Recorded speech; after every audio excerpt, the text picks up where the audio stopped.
Good afternoon, everyone. My name is Krishnan Arora. I'm a partner with Grant Thornton with primary focus in India tax expertise and India investment advisory services at the firm. It's my privilege to welcome you all to today's webinar as we navigate the topic of India investment roadmap, unlocking strategies for business setup.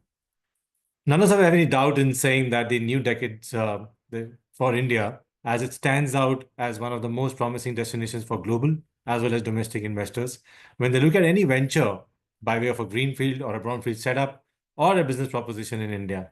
Over the next hour, we'll discuss some key growth enablers, sectoral opportunities, and actionable strategies to successfully set up or expand businesses in India, and also some business insights from experts.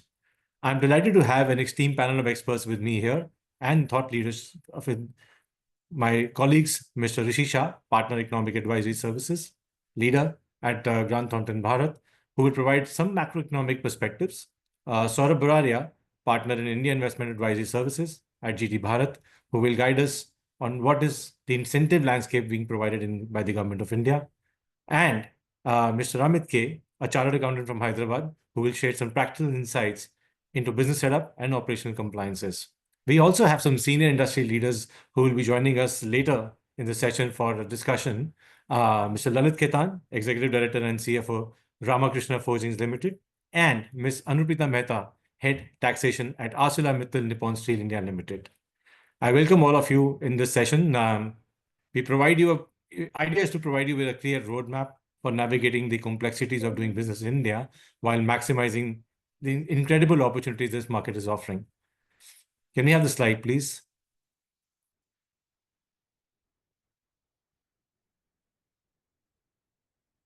Thank you. Can you move the slide, please? I think to kick things off, let's delve into why India is actually emerging as a powerhouse for global investments. India's growth story is underpinned by four key pillars: robust domestic demand. India is home to a growing middle class with increasing purchase power. By 2030, the Indian middle class alone is projected to contribute 17% of global consumption, creating unparalleled opportunities for businesses across consumer-facing industries. The investments are on the rise. Domestic and foreign investments in India, manufacturing, as well as in other sectors, are witnessing remarkable growth. The government's policy of allowing 100% FDI through the automatic route in most sectors makes India one of the easiest places to invest. There's policy support as well, incentives like Make in India, the introduction of sector-specific incentives, combined with one of the world's lowest corporate tax rates for the new manufacturing setups, position India as also a global hub for production and innovation. A competitive workforce. I think that's something which been talked about in the budget as well. India sets apart in terms of its demographic dividend, a young, dynamic, and skilled workforce ready to drive growth and innovation over the next 2 decades. These factors collectively position India as not just an opportunity, but an inevitably for businesses looking to expand their global footprint. Next slide, please. And if we talk about investment by foreign investors in India, the key enabler that makes India's investment landscape appealing is the ease of routing the investment. As you would know, India offers two investment routes: the automatic route, which allows foreign investors to operate without any prior approvals; the approval route, required for sectors like defense and broadcasting, ensuring a balanced approach to economic liberalization. The regulatory framework, spearheaded by DPIIT and RBI, ensures that businesses can navigate the system efficiently and transparently. While most sectors are open, industries like atomic energy and tobacco remain restricted, reflecting India's balanced approach to growth and safeguarding public interest. India's policy landscape is not just about openness. It's about creating a seamless experience for investors, ensuring clarity and ease at every step. Next slide, please. And if you take a quick glance on how India fares in the global investment landscape, I think we all would agree India's rise as a global investment hub is not just a narrative. It's a reality shaped by numbers, strategic policies, robust economic foundation. Let's take a quick close look on why India actually stands out on the global investment footprint in terms of some key enablers. In terms of being one of the top global FDI recipients, India ranks as the 8th largest recipient of global FDI, and with inflows steadily increasing year after year. For example, in 2023, the global FDI flows totaled to about $1.3 trillion, and India secured a significant share, underscoring its growing appeal among international investors. There is one of the leading source countries as well. FDI flows are driven by key partners like Singapore, US, Japan, Mauritius, Netherlands, And with these nations investing heavily in sectors ranging from technology and renewable energy, this consistent support reflects not just confidence in India's economic fundamentals, but also country's potential as a long-term investment destination. The sector also contributes a lot in terms of the diversification in India, in terms of some of the top performing sectors like IT, ITS, renewable energy, which is driven by India's ambition targets to achieve net zero by 2070, positioning it as a leader in sustainable energy solutions.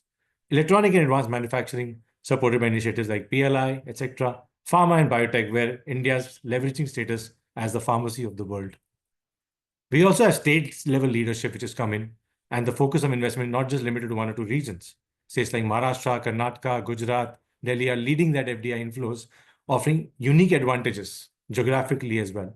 Maharashtra and Karnataka dominate due to their advanced infrastructure and vibrant IT ecosystems, while Gujarat will stand out as an industrial hub with unmatched ease of doing business. Delhi, for that matter, is favored by proximity to the policymakers and robust services sector. This global diversity also ensures that investments are evenly spread, fostering balanced regional, and regional development as well. And speaking of India's vision for 2030 and beyond, which has set in ambitious targets, including becoming a 7 trillion economy by 2030 and achieving the status of a developed nation called Viksit Bharat by 2047, all these goals are strategically supported by a roadmap encompassing infrastructure development, digital innovation, and policy reforms. And this gives rise to the investor confidence as well, with the growth of the foreign subsidiaries in India, which is a testament to the investor confidence as well. Last but not the least, I think the global collaboration opportunities in India are also just not about being recipient of investments, it's also becoming a preferred partner for global economic collaboration. Strategic trade agreements, free trade zones, partnering with developed nations position India as a key player in the global industry chains, becoming a strong hub for back office support, as well as capability centers catering to their foreign parent companies as well. I think with this dynamic economy, sectoral depth, investor-friendly policies, India is just more than a destination. It's a driver of economic growth. From businesses looking to expand globally, India is just not an option, but an essential pillar for any future strategy. Next slide, please. Having set out this theme for the discussion, I think as businesses explore these opportunities in India, it's also critical to navigate the complexities of the market entry and operations with a well-defined strategy. The journey to establishing a successful presence in India involves some key steps, like setting out the right entry strategy, where the steps involve in defining the right entry by selecting the appropriate business structure, which could be a wholly owned subsidiary, joint venture, partnerships. All of this is very crucial to determine the overall landscape of the way your entity will operate and the longevity of the business. Equally important is the identifying the most suitable locations that align with the operation and strategic goals. And that's where the market landscaping and assessment comes into play, with a thorough understanding of the market becomes indispensable. This includes analyzing market potential, consumer behavior, competitive landscapes, and regulatory environments. Such insights would also ensure alignment with market realities and help position the businesses effectively by leveraging discussions and negotiations with key stakeholders within the states as well. Operating supply chain as an optimization model will be one of the most critical things, and it's something which is a must for every business. From identifying reliable vendors to ensuring infrastructure readiness and logistics framework is also a step vital to keep the cost manageable and operations resilient. CapEx growth and incentives play a very important role for scaling your operations. Identifying and availing the government-led schemes like PLI, state-level subsidies, grants also provide a significant edge in terms of cost efficiency and growth. Talking about entity incorporation itself, I think is a key milestone for formalizing your operations. This involves registering your entities, operating necessary licenses, meeting regulatory requirements. Ensuring this process is smooth and compliant also lays a strong foundation for the business. Areas like transfer pricing, which is for multinational businesses and related parties, becomes critical at this stage to determine all the effective pricing models that comply with the regulations and ensuring minimal tax exposures, which is essential for optimizing cross-border operations. International trade and customs plays a very important role in terms of what you can leverage out of the free trade agreements, export incentive schemes, etc., which are becoming more and more essential as India is signing more and more free trade agreements with various parts of the world. It also ensures the compliance and also helps capitalize on the available trade advantages. And there are tax neutral zones like SEZ, STPIs, EOUs, etc. All of those also provide additional fiscal benefits and exemptions, which are tax neutral, which also help in optimizing your overall tax cost when you operate as a business in India. Coming to fundraising, I think capital is a cornerstone to success. Business needs to evaluate options such as venture capital, private equity, debt funding, etc. to fuel their growth plans is also helpful in terms of maintaining the regulatory compliance on the side. And last but not the least is managing a complete machinery of a business once it's set up in terms of having a robust compliance monitoring system. I think maintaining compliance with India's dynamic regulatory and changing landscape is critical. We all know that, which is where the overall landscape of compliance and proactive reviews, etc., also help in sustaining long-term success. Well, all of these steps are forming essential building blocks for any business looking into establish and thrive in India. Recognizing the challenges and intricacies involved, GT Bharat has developed specialized teams to guide businesses through every stage of its roadmap, and our expertise ensures that your journey in India is not only smooth, but strategically optimized for long-term success. Having said this context, it's now time to hear from some of our experts. Their valuable insights and experience will undoubtedly enrich today's discussion for you all. And one of the most pivotal aspects of the journey, as I talked about, is conducting a thorough market landscape and assessment. And to delve deeper into this, I'd like to invite my colleague Rishi, our expert, to talk about the importance of market assessments in identifying the opportunities, understanding sectoral dynamics, and aligning business strategies with India's evolving landscape. Rishi, over to you. Thanks a lot, Krishan, and very warm welcome to everybody. Again, thanks to Krishan for setting a wonderful context and narrative of, how India is evolving and how all of this, investments play a key part in the overall growth story. If I can have the next slide, please. So, it is important to understand that in the journey of an investment or an investor or an entrepreneur, what are the key aspects that that person or that company is looking to look at? Essentially, you're trying to understand the market access. Now, market access, when we talk about it, is it just for the domestic market, or do you also have plans for exports? What may be the best locations from an export-oriented business to a domestic-oriented business through the connectivity, the logistics, and beyond that as well. So that is the key aspect from a site and site selection bit as well. There are other aspects of the rules and regulations and the ease of doing business in any particular area, and what sort of are the key characteristics of that site. So we are in touch with most of the key state governments in India, and we essentially understand and know what are the pros and cons of any particular site.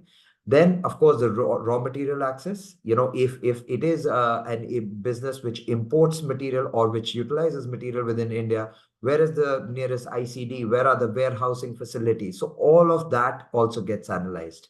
There is, of course, the important bit of compliances. There are legal compliances. There are land-related compliances. There are licensing requirements. All of that, again, is something that is considered when we're looking at a location assessment study. It is important to recognize that all project needs may not be similar, depending on where you started, whether it's an India oriented business or it's a business coming from outside. And when you're looking at investment, the needs would essentially be different. Of course, there are the market constraints that what are the threat of competitors. It's a proper SWOT analysis that what can be your advantages. How do you want to position your product? What is the strategy from an entry standpoint at that level? Also, the location that you're looking at, maybe you have 2 or 3 locations in mind. What is the talent availability in those areas? Whether you have people with certain skill sets available for yourself in those areas particularly. And another very important aspect is that as and when a company starts a new business or picks up a new plant, there are different vendors, partners that it will have to align with. The JVs that it forms, all of that also becomes crucial. We also do some vetting of that, give you options and take it from there.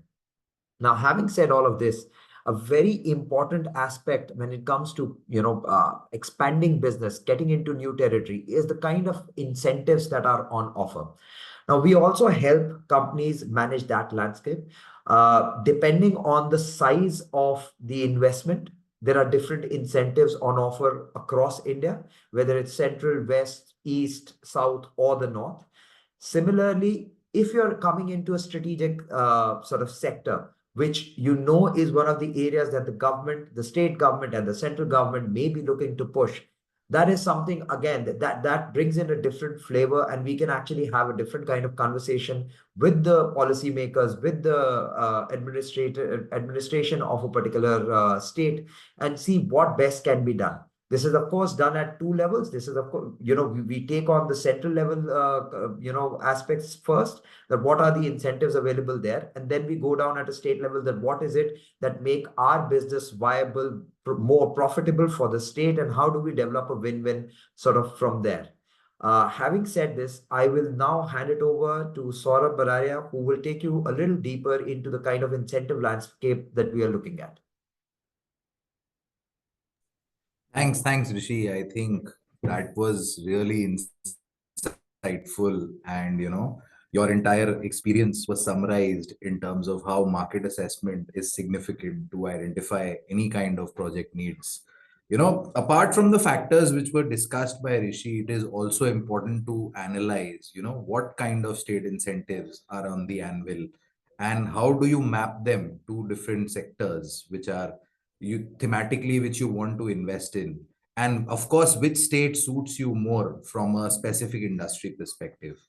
So once the location is finalized, I think it's imperative and it's most important that you register yourself on the Invest India portal. And once you register, you also need to obtain an IEM, or an information exchange memorandum, which basically talks about the amount of investment which you're making in plant and machinery and other related aspects with respect to investment. So this is what is the stepping stone towards availing incentives.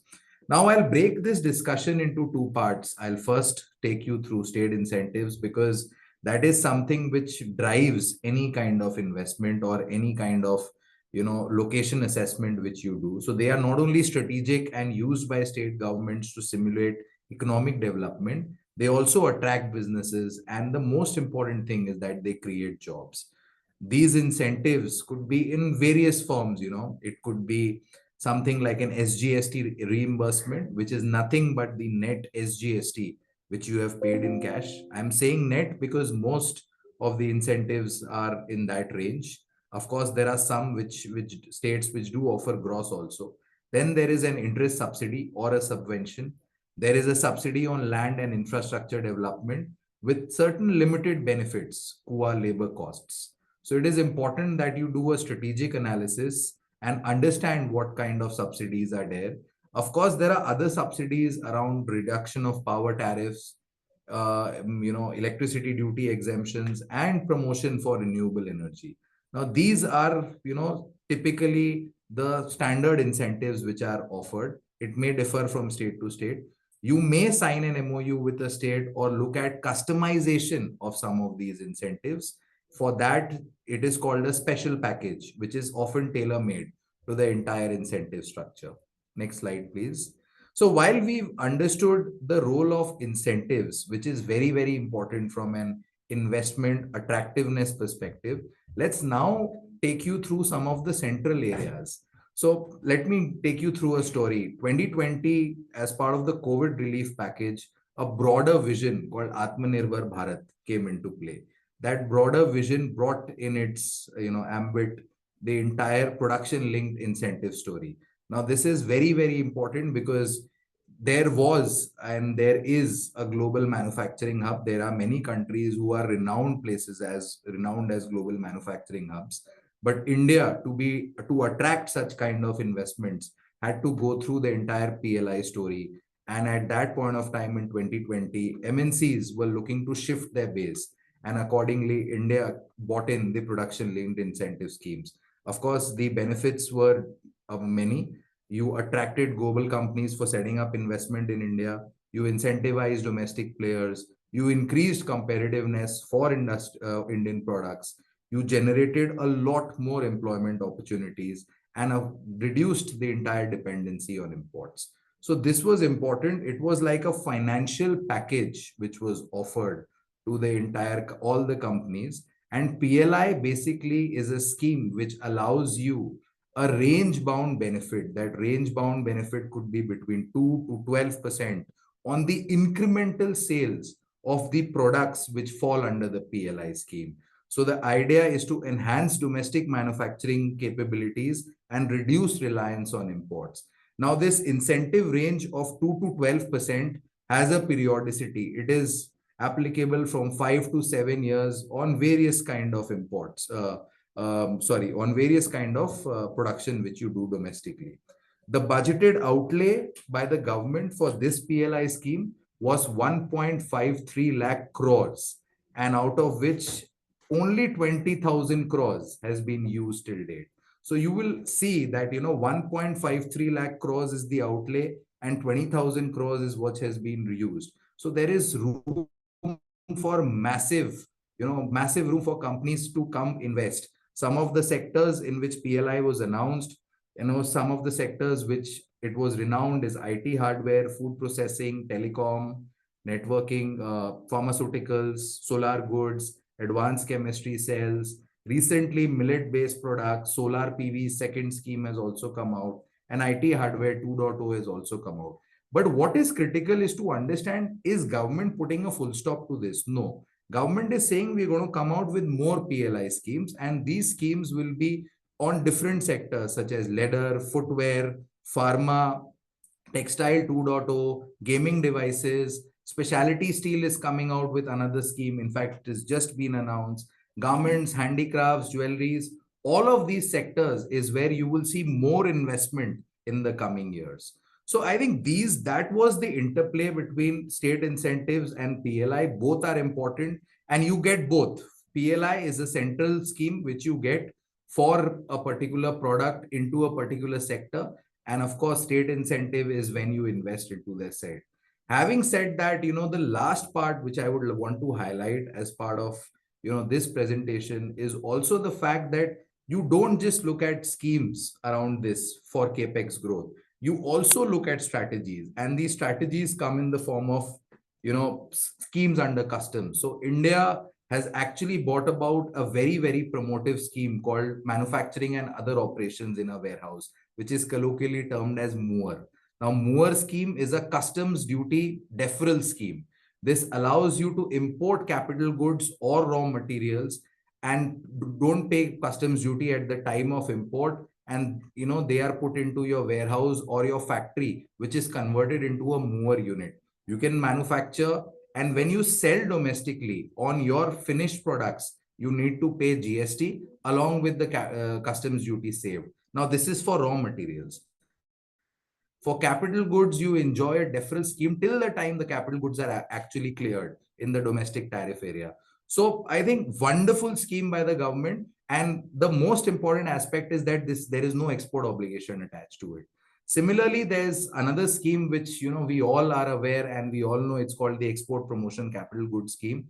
Of course, it has an EO element. When I say EO, it's export obligation attached element, but it facilitates imports and allows you to bring in goods duty free at the time of imports. One more critical point, when you look at capex growth journey or capex growth agenda, and a lot of investment, is how do you source your capital goods? Now, if you are very import dependent for your raw materials or your capital goods, is very, very important that you look at preferential trade agreements and free trade agreements. These agreements are very, very critical to help you reduce the overall burden of customs duty. Last but not the least, look at the entire tax cost strategies of GST credit optimization, because input tax credit is very, very important to ensure that your cash flow is stable. It helps you to structure contracts and ensure that there is a lot of eligibility which is there as far as your cash flow is concerned. Of course, the benefits are lower liability and improved cash flow. I think with this and with a strong governance around standard operating procedures, a good implementation strategy, your entire incentives landscape or your capex growth landscape can be taken care of. Now, you've heard Rishi talk about the market assessment. You've heard me explaining about customs. You've heard me explaining about PLI and incentives.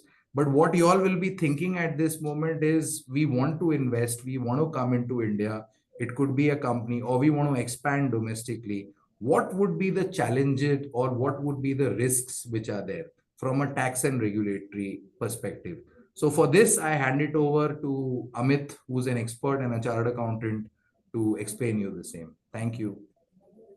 Sure, thank you very much. I think so fantastically covered the industry side of it, but when it comes to the tax regulatory framework, maybe next slide we can go.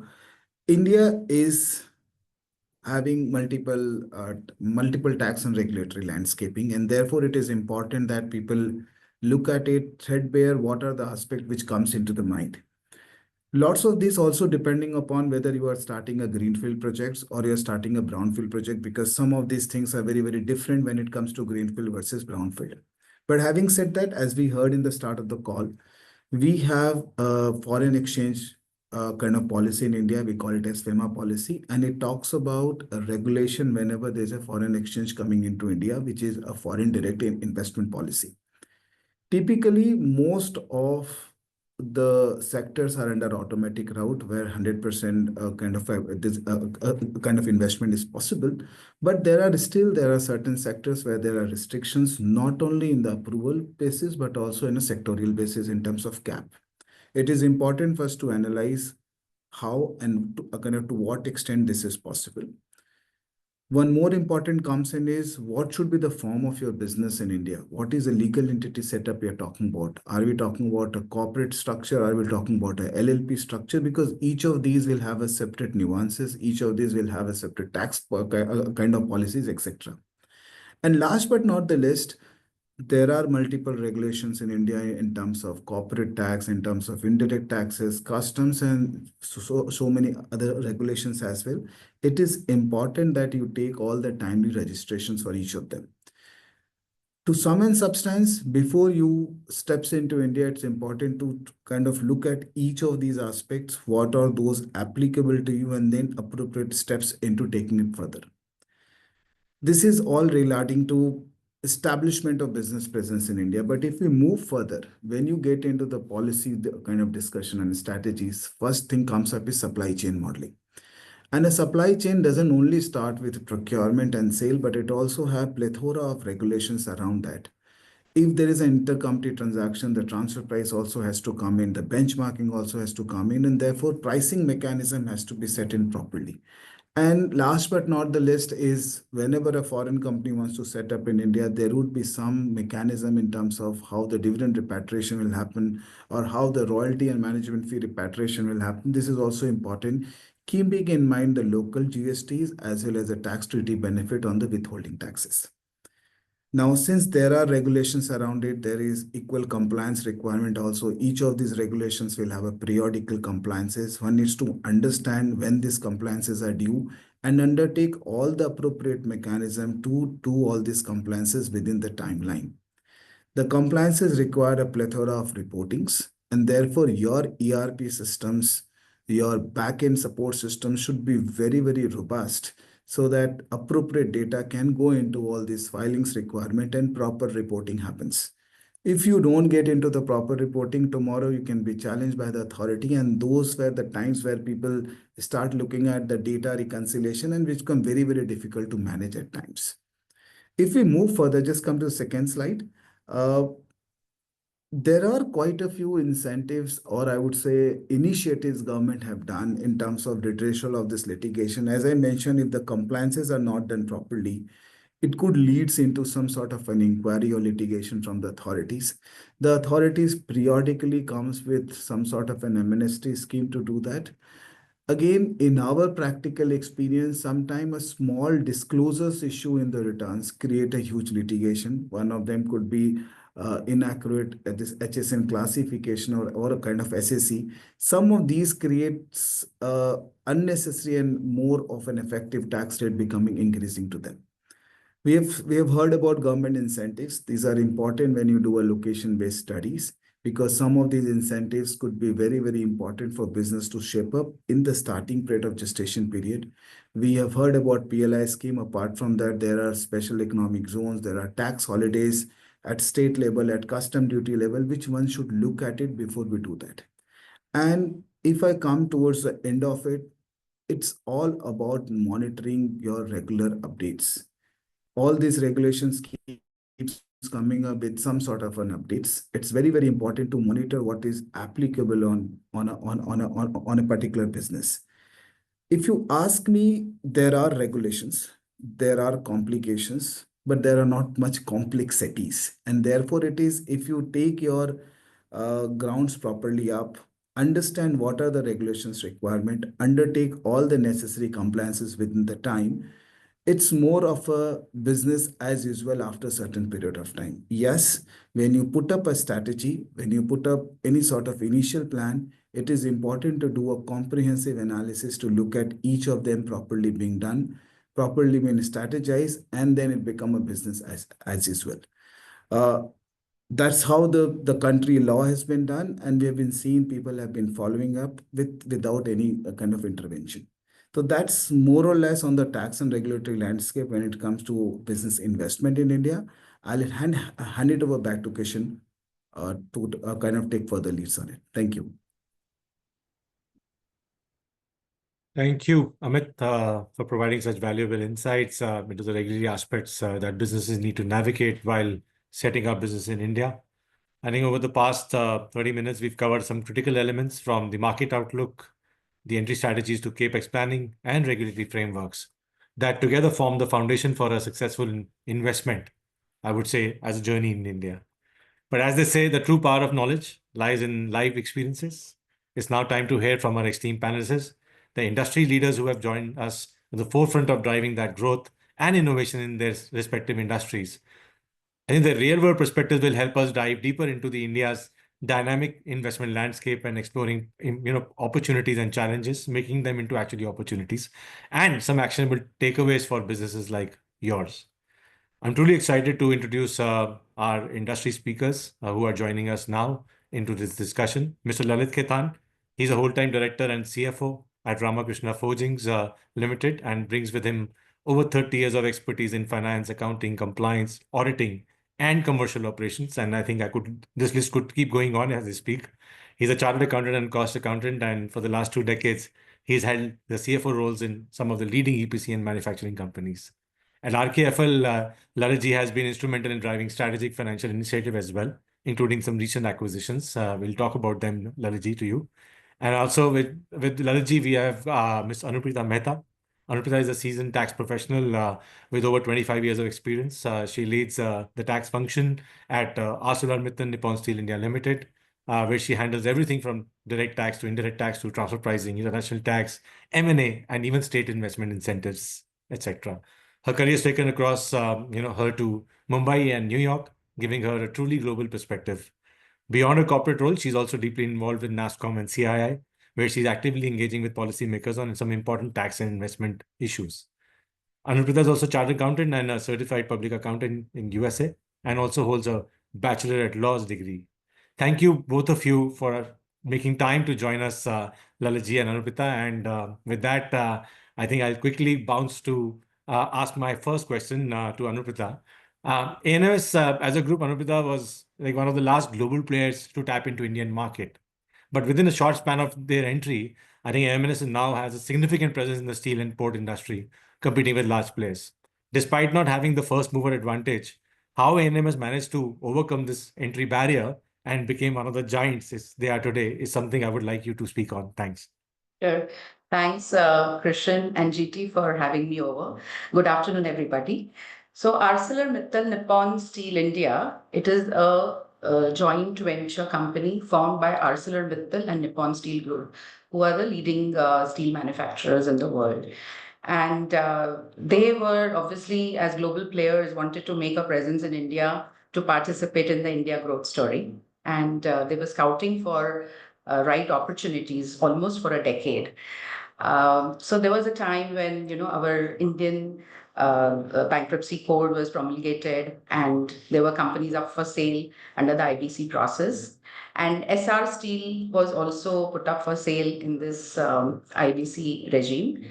And it was an opportune time for these two joint venture partners to enter into India, given the good quality of assets of SR Steel and even, the associated infrastructure in the form of ports, etc. So they bid for this asset. They went through the whole IBC process, they won it, and that's how their entry was made into India. And I think IBC as a reform, it's very, very progressive and a very, very attractive scheme or a code, to, so to say, for procuring good quality assets, but maybe with bad management or financial crisis, those assets are not performing well. But with the speciality of ArcelorMittal, especially, and Nippon Steel as well, is to actually buy out these kind of assets, and with their robust management practices, they turn around these assets in a very, very short time. So that's what has precisely happened with SR Steel and now AMNS India. And after the acquisition of the steel asset, the supporting infrastructure or associated assets in the form of ports, power, mines, those acquisitions also have come into play very, very quickly. Also, ArcelorMittal Nippon Steel, we have bought our own ships because the infrastructure and the logistics movement is very, very critical to transport your raw material or finished goods. Not just that, but renewable energy. Now everybody's talking about renewable energy, and India wants to be net zero by 2070. But ArcelorMittal and Nippon Steel as a group, we want to go green by 2050 itself. And AMNS India is setting up own renewable energy plants. We've already commissioned one in Andhra Pradesh, which will take care of our Hazira plant, which is the biggest plant in India for AMNS. So we will be completely, RE sourced, so to say, for energy by 2030. So not just the steel, but all the associated assets, which AMNS as a strategy took over either by way of IBC process or through appropriate M&As, and that's how they established themselves as one of the key players in the Indian steel market.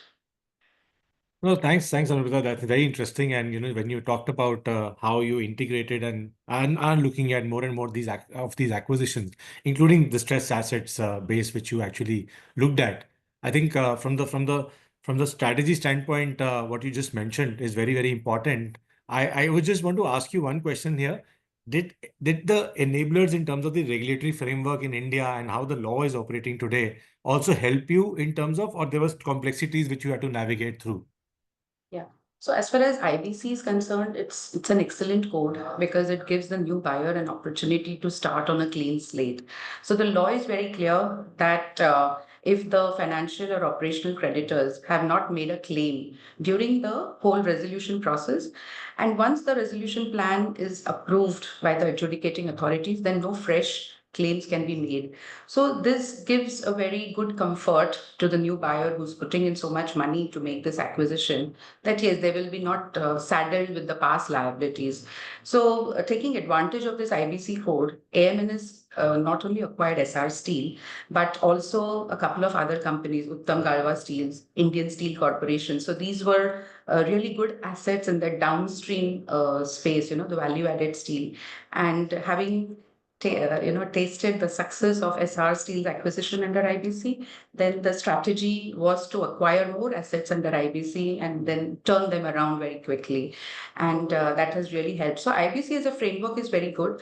There were some problems at the ground level initially with the field officers, whether for taxes or otherwise, where they did not really grant immunity or the tax demands or other demands as for that matter. They were still being pursued. So we had to do a lot of advocacy in the initial years with the central government or even with the state governments to ensure that they pass necessary circulars or they amend the act as appropriate. For example, Income Tax Act got amended. CBIC issued circular. Likewise, state governments have issued circular that the new buyer should not be saddled with past liabilities. So there was a pain point initially, but now I think with a lot of jurisprudence and awareness at the field officer level on the IBC law, things are getting really simple. And actually in one of the states or a couple of states, we did advocacy even with Grant Thornton's help, and we achieved good success there. And No, thanks. I think Sorry. Yeah, please. No, I was just saying, so it's very important that one takes benefit of, the regulations that are there. There's enough and plenty done by the government. It is just for the industry to exploit Absolutely. how to Absolutely. do.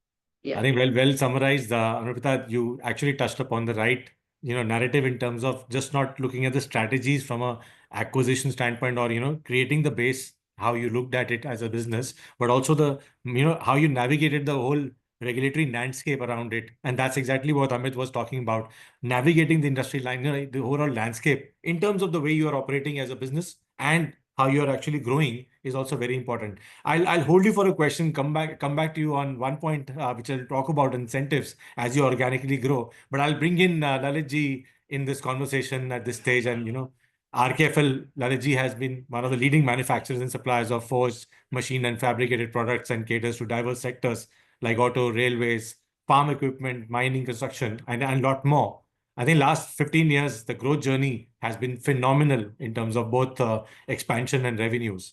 So, Lalaji, my question to you is, how did RKFL actually unlock such huge capacities and build a diverse portfolio of products to make that happen? Was there any role of Make in India theme in that achievement, or there are any more aspects you would like to share? Thanks, Kishan. And rather, I would like GT first to thank you for inviting me to this webinar. And I'm really pleased to have so many people It's our pleasure, sir. Side. And coming to your question, Kishan, that about RKFL. RKFL is a story of a small businessman growing to that level, basically. Certainly, it has all the aspect of growth, all the decision making, vision, how you want to grow up the ladder, considering your limited means. Then government policies, where Make in India also comes into the play, but certainly it's much bigger. RKFL story is much bigger than this entire thing. So RKFL only started, if I say it started with a 40-year back with a capital of only 1 lakh rupee. And now again, the government incentive come into play at that point of time because Mr. Jalan have only 1 lakh rupees or 50,000 rupees in pocket, and government came with a subsidy of 50,000 rupees for industry. And their subsidy was availed at that point of time also to set up this industry. So that 1 lakh rupees has created an organization worth of 20,000 crore today. Wow. No doubt. So it started like that. And certainly I remember those days, see how it works. So vision certainly is very important, and how you want to grow is also important. And the various, I will say generations also play a role in that. Because the first generation always will be conservative. Yeah. Because they have to build the organization. And certainly the senior Jalan Saab did that only. When our current MD, Mr. Naresh Jalan, joined business in 1995, RKFL turnover was only 1.5 crore. Okay. And the philosophy was that only there is an excise duty element in play. And if I grow, I will have to pay excise duty and I will become uncompetitive. Again, government policy come into play. Okay. But when senior Mr. Naresh Jalan came to know, Papa, we need to grow. We need to grow and we need to grow and let us see. So we can't remain at the 2 crore, 1 crore level. Let us grow. And then we started growing. We started working for the auto, and we have only one plant having 5 ton of capacity kind of thing initially. And then he started going. We said, no, if we need to grow, we need to have the money also, capital also in place. So how to have the capital in place? So we went public. We went public in 2004. 12 crore of turnover with 1 crore of EBITDA. So you can see the journey from 12. Certainly, I would like to highlight the journey 2004 to 2024. 12 crore to 4,000 crore of top line, 1 crore EBITDA to 1,000 crore of EBITDA. So that's again a journey where a lot of decision has been taken, and certainly with the time, at the right time, you take a lot of decisions. Some are risky, some are certainly made right, and some you do not do right. And it has happened with RKFL. But fortunately, I will say God is kind. So whatever decisions has been taken has proved right. And certainly you have to work with your customers, work with your vendors, work with the entire technical team and something to make it a success. It doesn't come easy. And so vision of the promoter with the executions is the biggest, I will say, factor where RKFL has able to derive this value. And I would like to add the risk-taking appetite. Entrepreneur is always having a risk-taking appetite, and RKFL promoter was having that ample, I will say not no less than any other promoter. And they have taken right kind of risk at every time. Third point is that the learning from each downtrend. So when there is a downtrend, your business doesn't do good, you should go back to a table and think what you can do more right. You have not did anything wrong, but circumstances, business always go to an up cycle. There are a demand supply scenario where are mismatches, and you always try to play on that. Capacity comes up, then the demand goes down, and then always there is a gap between demand and supply. So you have to decide now what next you need to be right so that you can grow in that. And all the, as you know, the CV, we are in the MSCV player, basically commercial vehicle player.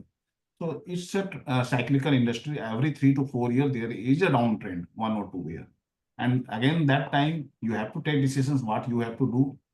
And all those decisions, what you're taking, if you want, I don't think I have that much time, but all those decisions of last 20 years has played in taking RKFL very much.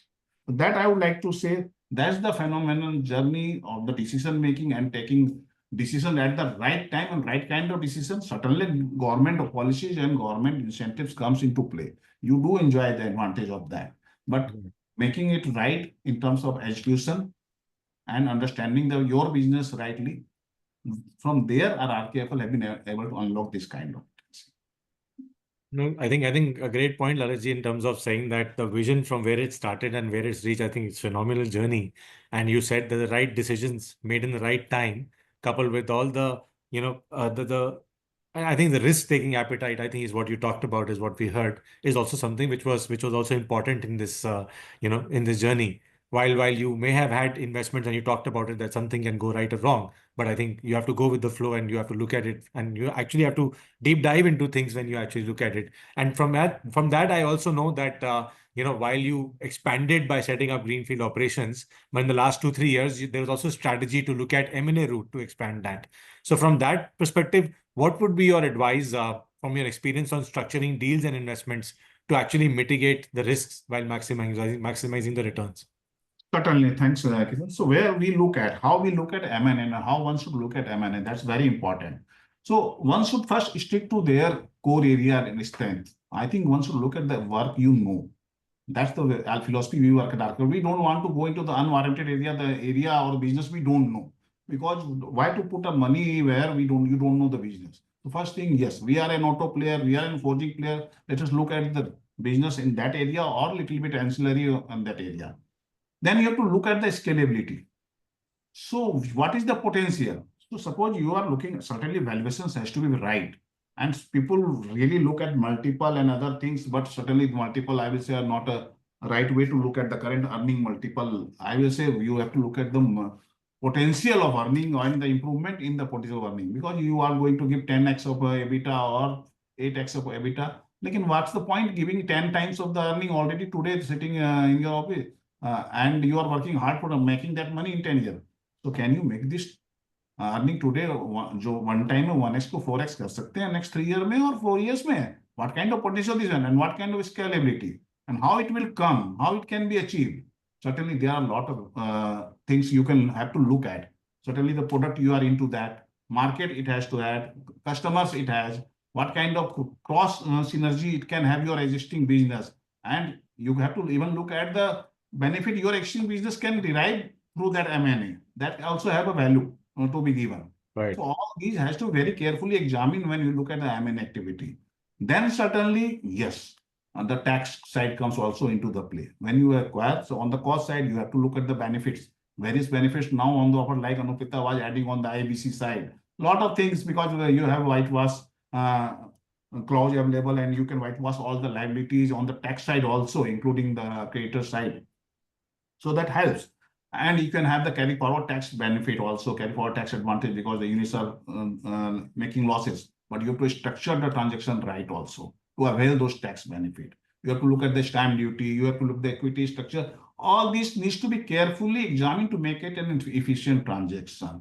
So these are the things I think one should look at. And after that, certainly the implementation has to be right. That goes without saying. But certainly the area one should look at having an M&A deal. think organic and inorganic growth is something which is vital, and that's something which really worked in your favor, Lalaji. But you also talked about some important aspects in terms of how you could leverage some of the incentives from a tax perspective or the regulatory perspective.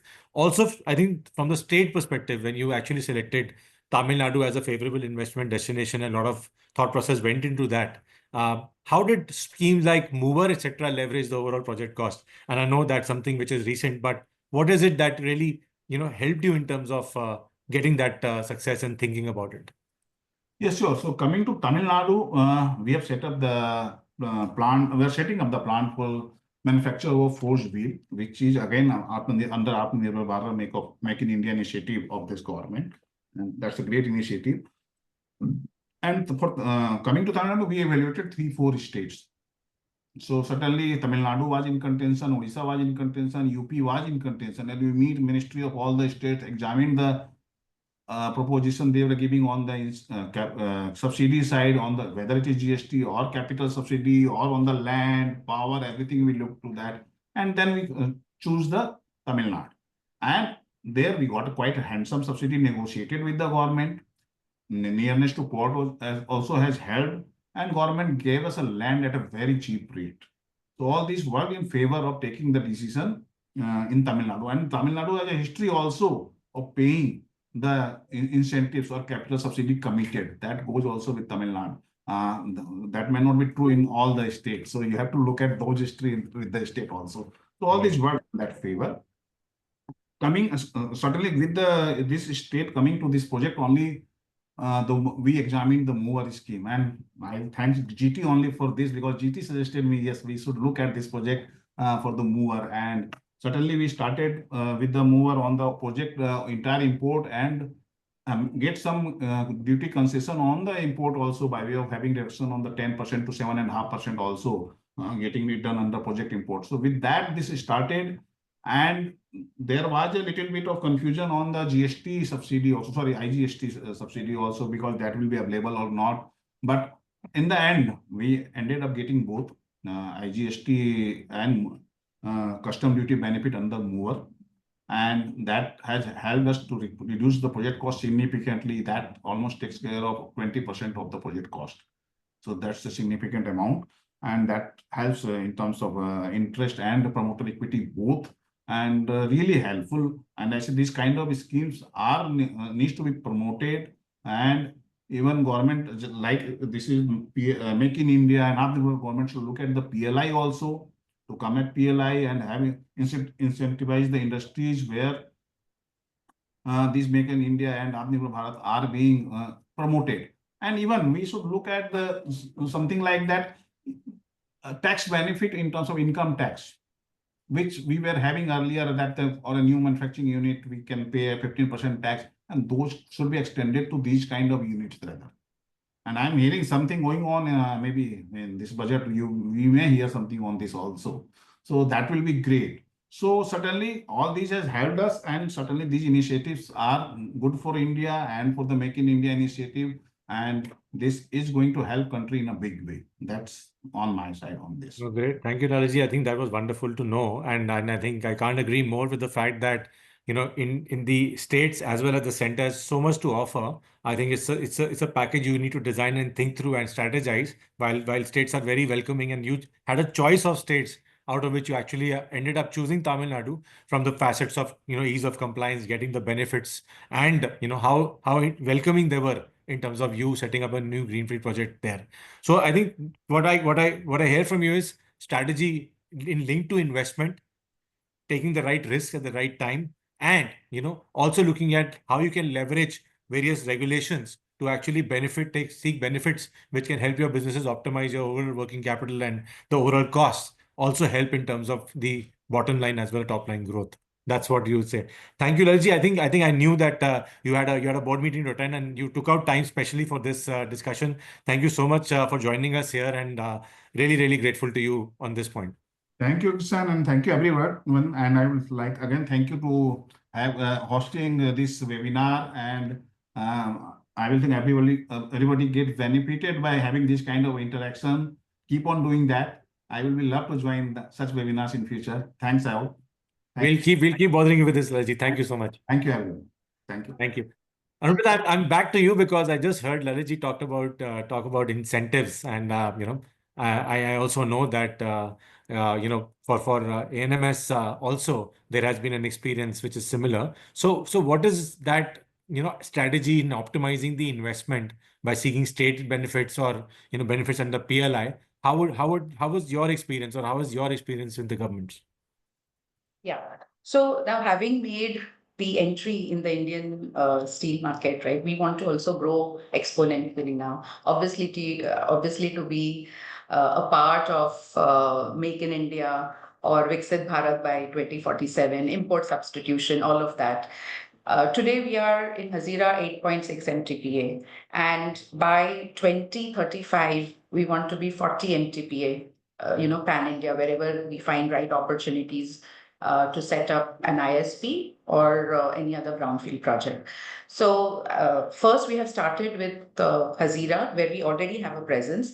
So we are expanding from 8.6 MTPA to 14.6 MTPA, and that's just going to happen in the next 2 years. The work has already begun and progressed very well. So we have taken opportunity again in terms of availing benefits under the Atmanirbhar Gujarat incentive scheme, which is a very, very good scheme again.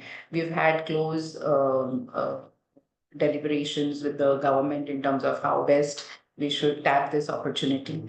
And happy to say that we are now in the registration process of the whole incentive scheme, and the cooperation from the government is very good. In terms of processing the application, if they have any doubts, they come back to us, we clarify. So the process is very smooth. Likewise, also in Andhra Pradesh, we are going to set up a new ISP, which will again come into shape over the next 4 years. So again, discussions with Andhra Pradesh government in terms of customized incentives. And again, there the government has been very, very supportive in giving us land at appropriate rate and waterfront, because we want to have a port also there, assured supply of iron ore and things like that. The government will also develop the supporting infrastructure there by way of roads or rails, whatever is required. And then the incentives also, which have been negotiated with them.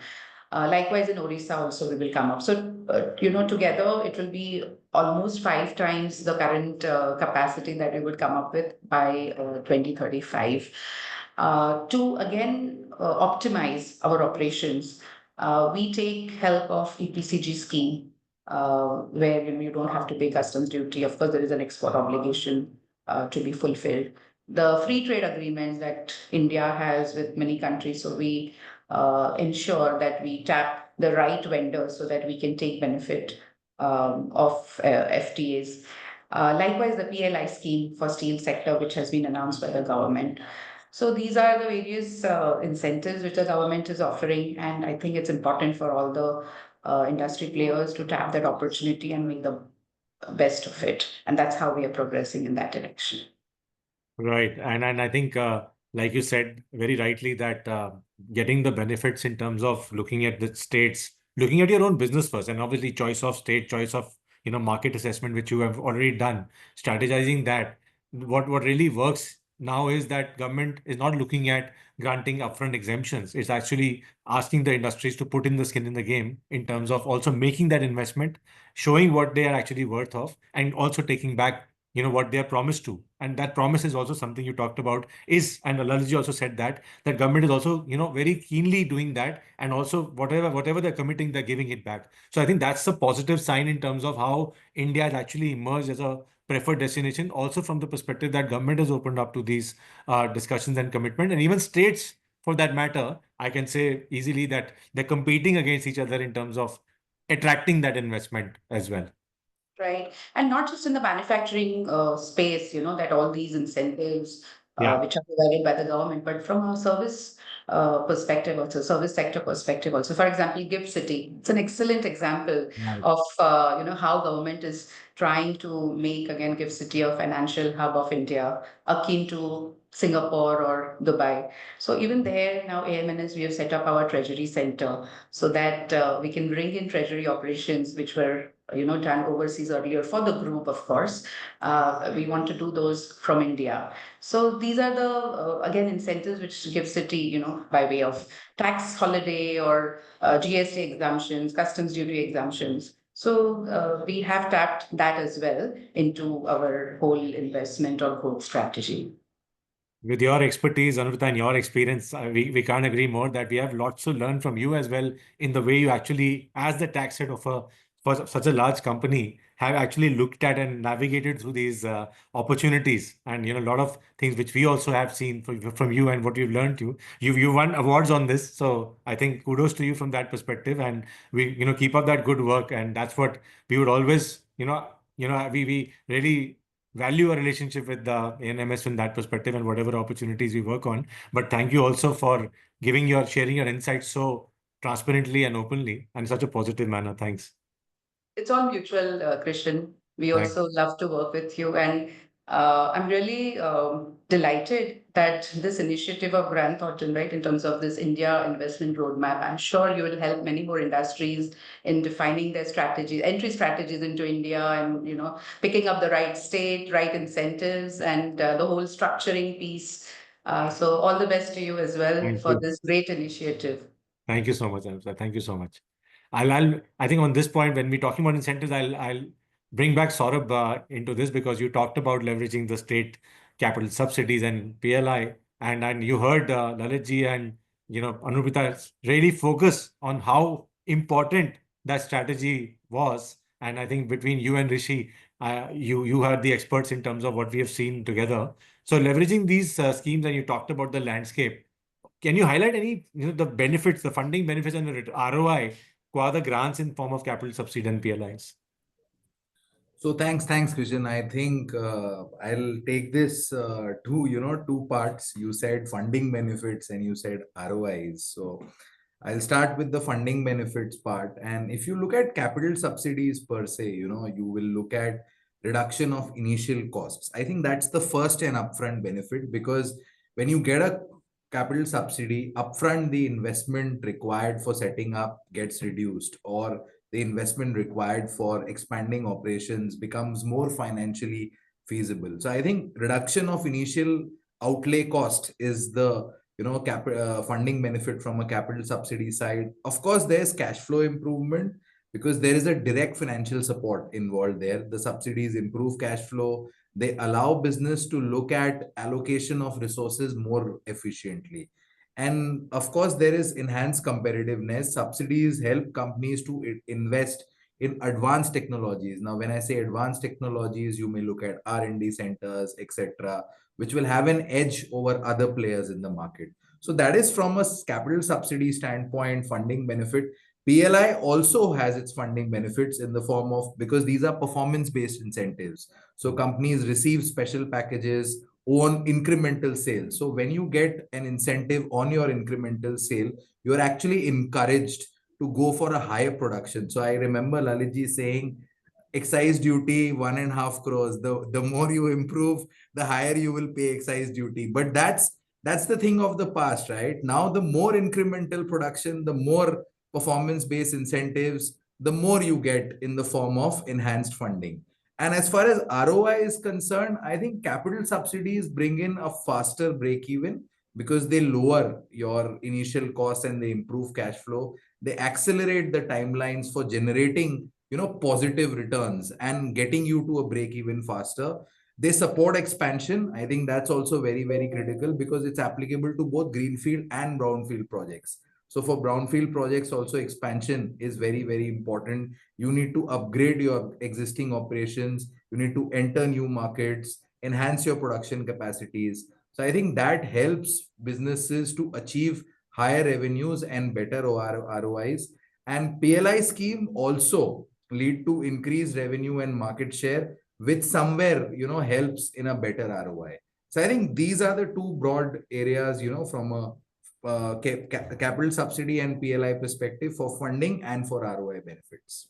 I think similarly, it would be applicable to all the states which Anupita also talked about in terms of the choices available and how you actually pick up the right state, which gives you the best incentives, and also looking at your supply chain, how you structure it. But market assessment is something which again is very critical in this exercise, because unless you know your market, unless you know how you will operate your supply chain, which are the key factors to consider. I think Rishi, you talked about that initially, and you heard from Lalitji and Anupita in terms of also looking at the strategies around that. So what could be the key factors or the primary factor for that matter to consider when assessing the market potential in different parts of the country?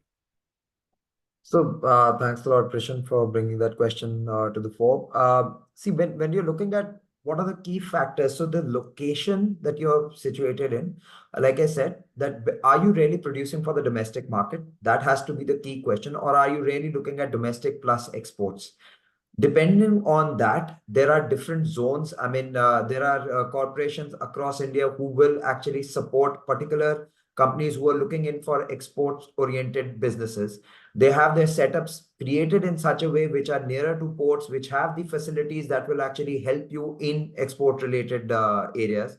While there are others which are more towards the hinterland, which are more, towards, the mainland of the country, which will actually help you connected through the, NICDC nodes, which are, through the highways and all of that, so that becomes much more easier. So essentially, when you're looking at location and all that, it like, what something like Saurabh also said, that there is a cost element to it. What kind of capital subsidy are you getting? When you're looking at capital subsidy, of course, it's plant machinery, the land, what is the best kind of land that you're getting, the proximity to ports and to warehousing facilities and highways and all of that also becomes important. And yeah, the primary point becomes, which market are you really servicing? Is it the domestic market that is of prime importance to you, or is it the western markets or the eastern markets? Because we it's a wonderful thing that we've got a large country which has ports on either side. And it becomes imperative whether a state like Telangana, I can give you this as an example, that Telangana has created a dry port, and they have an agreement with Andhra Pradesh wherein they will utilize their port services to get goods across. So there are these innovative ways in which states are actually coming up. It's just about knowing how to situate yourselves and who is your primary sort of customer, and what do you want to do along that. Are you a part of a larger supply chain network wherein you're adding value, and it sort of, you import something and then you export? So, maybe being on the port, nearer to the port sort of makes more sense. So this is in what I believe are some of the key aspects to consider when you're, going in for a larger expansion in these areas. No, absolutely. And I think you also mentioned about the strategy around being on that geographically, which is the supply chain, which will be most beneficial, the proximity, the logistics, etc. All of those things, the choice of that state which you make, apart from the fact that there are incentives available, etc. I think that's something which is very critical at the time of decision making itself and strategizing it. But also from a perspective of the sector, I think also, you've seen, and we talked about it initially, that there is huge growth across sectors, and that's not just limited to manufacturing. And Anupita also mentioned that. But what do you see that thrust in terms of the next 5-10 years? How do you see sectors playing an important role in terms of tailoring that business strategy and tapping into their opportunity? Right. So electrical and electronics continues to be on the forefront of any kind of manufacturing activity, because at the end of the day, we have to realize what is the government, or how can the Indian economy grow to the best of its potential. There are two aspects that we have to consider here. I speak as an economist, and also somewhat as a person who's actually spoken to enough number of corporates and the bureaucrats on the other hand as well. So the electronics and the electrical sector overall assumes importance. There is the high-tech sector, and there are certain clusters being made, particularly to cater to that kind of investments. On the other hand, while we look at this fact, a very key factor for the government across states is about generating enough employment opportunities. So, the textile sector, the shoe manufacturing, leather goods, all of that also becomes very, very important. So some of our southern states are doing very, very well. I can tell you that Tamil Nadu does very well in terms of, creating footwear. So they have a huge export business wherein, we are creating in India, some of the key shoes for a Nike and some of the other bigger brand names as well.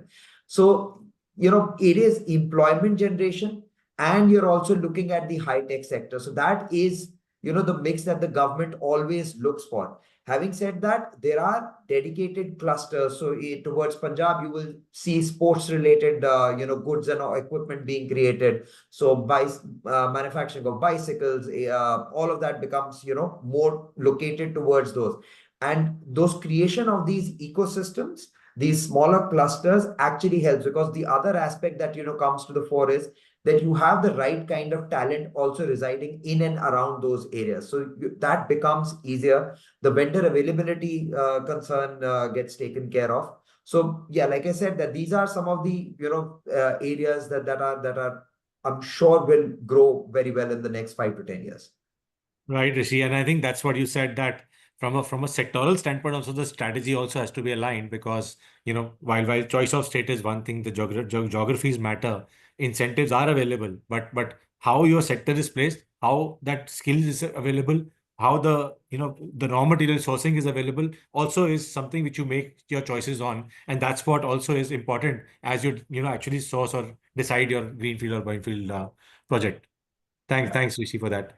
Yeah, I think we've talked a lot about incentives and how strategies work in terms of looking at the market and looking at the business and funding. But you can't take away compliance, and you can't take away the regulatory framework. And Amit raised certain of those areas, when he was talking about that. But Amit, I think we know for a fact that we can't get away with any non-compliance from that perspective, because of transparency, and the digitization of tax compliances is something which is at the anvil and is growing. And we don't see a situation where anything which you do is not going to be known to the complete all the stakeholders.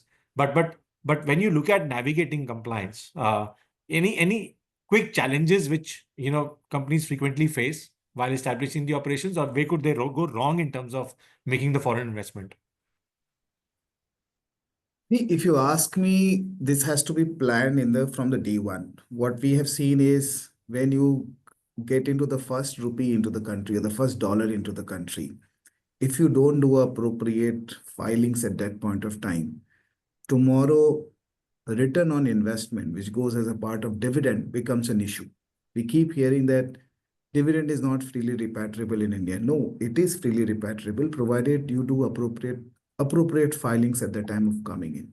This is one of the areas which we keep hearing and which keep seeing, is that appropriate filing has not been done at the time of entering into the country, and that is making the capital get locked here. Having said that, as I mentioned, there are multiple regulations, there are multiple compliances. Very often we have seen is that if your underlying data is not correct, or rather I would not say data is not correct, it's not properly managed, you keep on reporting different set of information to different authority, and reconciliation becomes an issue. Gone are the days where these data were not shared among the regulators, but now all these data are online, available, digitized data available with all the authorities. And this is again one of the challenge which we have noticed industry was facing. Fortunately, over the last few years, with authority become more digital or tech savvy, the companies have also become more tech savvy, and therefore the problem of reconciliation has reduced. But still, if you go to the historical companies or the historical data, we see a challenge in the reconciliation side of it. To sum and substance, you are right. There are multiple regulations. We need to adhere to all of them. But if you have a good data documentations and you feed the same set of information in the required manner, these challenges can be reduced significantly. Right. And I think right from the time when you actually plan to start registering or incorporating, you need to be mindful in terms of all the regulations which will come into play. And that is not limited to only taxes, but also complete legal framework which has to be adopted for a Absolutely. business to actually operate. And we've seen that it comes back and bites badly if something has been done which was actually missed, or something was missed out for that matter, and something which comes back to you as a lapse. And then at that time, the manifold of the quantum of impact is much more in terms of the number of demand plus interest plus penalties, and we've seen that. So I think having a robust compliance framework and creating the right set of awareness and being in line with what changes are happening, which is happening very frequently, is something which also be very important in terms of that. And that's a very important point. I think we are almost coming to the end of this session. And Amit, thank you so much for throwing that light in terms of the importance of the tax and regulatory framework and how compliance and, robustness of ensuring documentation plays into an investment becoming successful for that matter.